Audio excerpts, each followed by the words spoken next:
May Kawasaki Curve dito na 115cc. Ang problema nito, madali daw malubat ang battery. Pero ang tinakbo niya 21,700 pa lang. Parang ano lang, hindi pa masyadong gamit.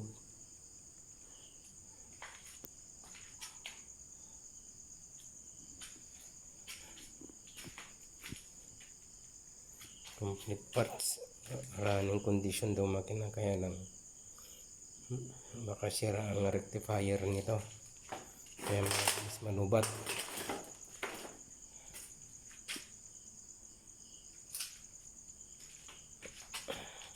Lagyan natin ng GB box.